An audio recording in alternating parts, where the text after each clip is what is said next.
SDR's surgery is something that has totally changed our life.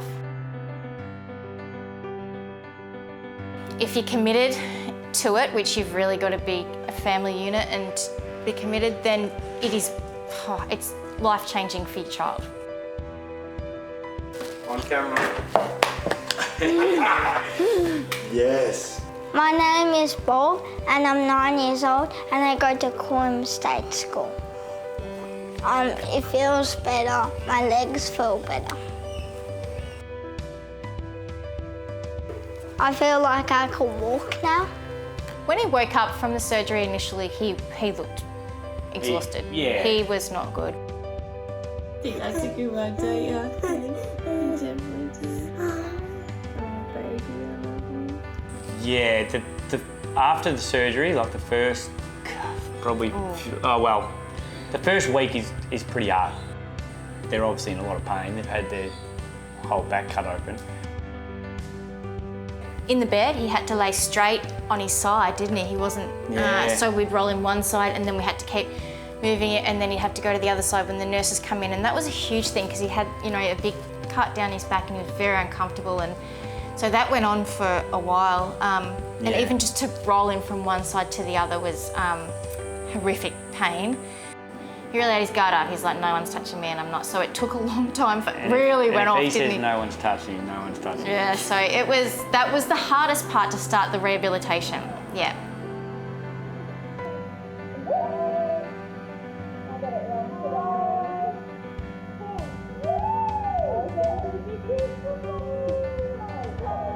The biggest one that I noticed straight away, once the first week or two of the healing was over, Bob's sleep, from what he was having his night terrors and that, he was sleeping nearly all night. And that was the first big one that I'm like, whoa. I think that alone was a huge thing for us. Look at you, Bobby. See? Yeah, you are a grabnel, huh? Like it might be 10, 12, 2 and 4. And then we'd do all different exercises, and then in between we were doing the exercises, and then he'd have leg wraps on to keep his legs as straight as they could be, and then we'd have to try and get him up. So in between, you would wake up in the morning for breakfast, and it was non-stop until you went to bed that night. Never give up? I can't remember how many weeks in, but there was one moment where I'm like, he started, like, because he's competitive like his dad, that we were doing physio and he just went bang on an obstacle course and just crawled flat out. I'm like, hey, hold up, what's going on? And that was sort of it then. And then from then we made it a bit fun. You go to the physio and have a bit of fun for once, which was a lot easier. And I thought, oh, finally. Yeah, I reckon it may be about 3 weeks. 3 weeks, I was going to say, yeah. Before he was really willing to give it a good go. You're on track, you're on track. See it? It couldn't have been.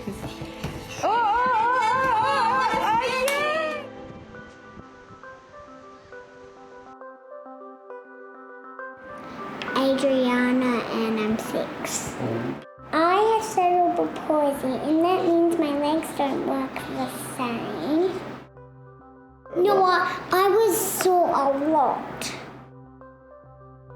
Actually, to be honest, I think she was even 3 or 4 weeks post-op and she wasn't back to her normal self, and we were like, have we done the right thing? We were still quite thinking we'd made a mistake. Yeah. But, yeah. No. No. We definitely didn't make a mistake. Best decision ever, like, yeah. I've turned it on for you. So our goal for her surgery was no pain. Any movement that she got or any improvement.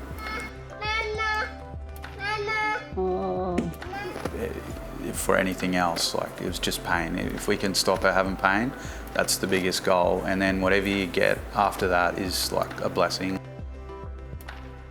Yeah. Intensity of rehab post-op for Adriana. Yeah, I think if you've done an intense session with your children, it's pretty much the same. The only other factor is that they're in pain and they don't have the mobility that they had. Yeah, it's completely different. Their bodies, complete. So if they could stand up before, they're learning that all again. Yeah. So I think that was hard for Adriana. Like like I've had this surgery, it's supposed to make me better, but I can't even do what I could before. Like I think that was hard for her. Yeah, and hard for us as parents to see it was, the decline in her mobility. I mean, now, complete other end of the spectrum, but to start off with, it was closer to, you know, midway through before we started to see the real mobility benefits. Sometimes therapy was 3 times a day. We had low expectations, just even if she just participated, we were like, this is great. Like some days they're just not going to want to participate, and that's okay. Like you'll catch it up tomorrow. Like just not. Yeah, if they need a rest, they need a rest. Yeah. No low standard goals. Yeah. But having each other during the time to sort of bounce off emotionally was really, really good. Having our kids there was pretty awesome too. Actually, taking our whole family, even though it added an extra stress. It brightens Adriana's face to see her siblings, you know, when they get to finally come and visit. Like that was pretty cool. Yeah. We had a grandparent come down for a little bit, for a couple of nights, and she stayed at the hospital, gave us a break from the hospital. Yeah, families. Pretty awesome. Like if you're close family, having your family around definitely helps.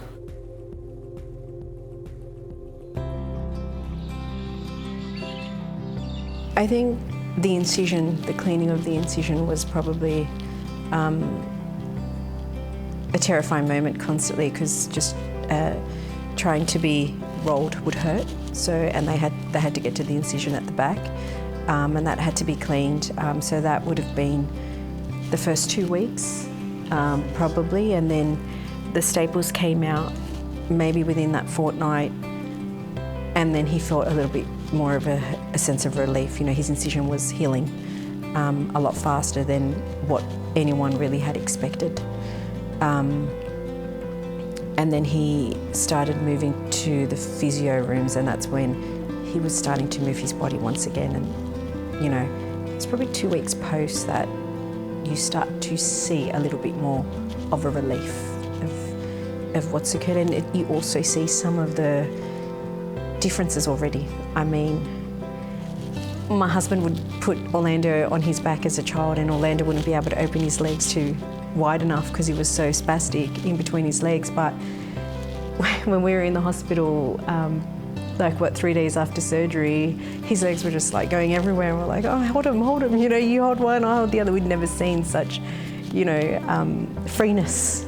So some of the benefits we saw almost instantaneously. So we, Joe and I had spoken about how we would coordinate the recovery period. She likes to plan everything, so she wrote everything. I'm a project manager, we'll plan everything. She'd written everything down step by step. This is how we're going to do this is how we're going to do it. So yeah, I was at the hospital for 6 weeks. He requested I be there, so I slept with him for the whole 6 weeks, I think it was. And yeah, that was, it was challenging, but I don't know, for me it was challenging, but when I look at him, it was a walk in the park. Like, it was just a normal day for him. So I just fed off his energy, and we just got through it.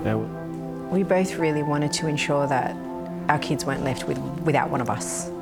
So we made the conscious effort to ensure that one of us was home, especially in particular at night, and one of us was with him, and he was never left alone. So we kind of rotated. So we both took extensive period of time of work, and or worked from home where we could. And there was always one of us next to Orlando. My parents were phenomenal in ensuring that the school routine and everything was there, took the kids to school. And then one of us we stayed with Orlando during the day, then one of us would make our way home at about 6 to ensure that we were in bed with them. And lots of FaceTime, FaceTime calls. That helped a lot, FaceTime. Lots of Zoom.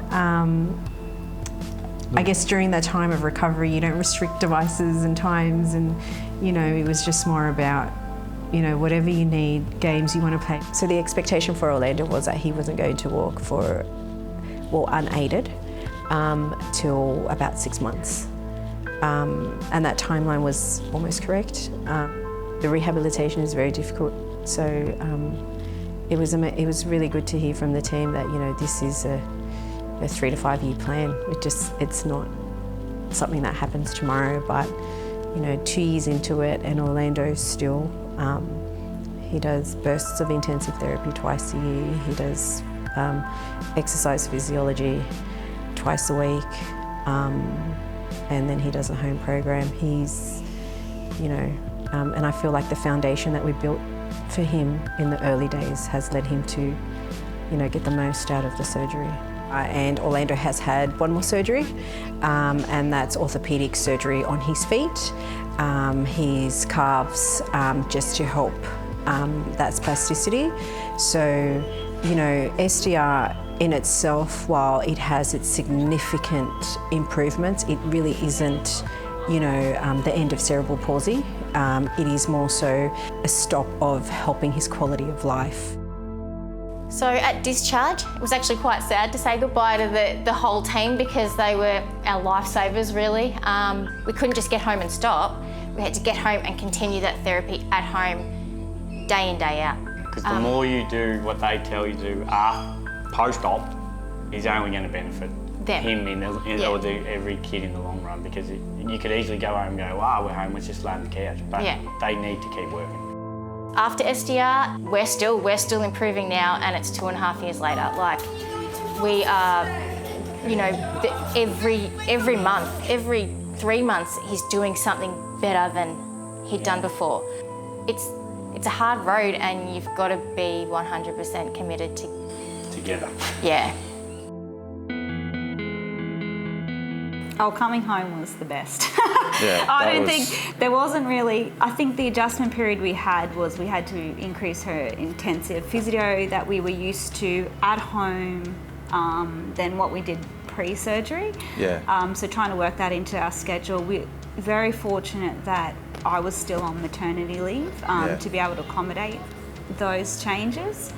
But we did have to get new equipment, and in a short time frame, because Adriana went from us having to physically put her on the toilet to being able to put herself on the toilet.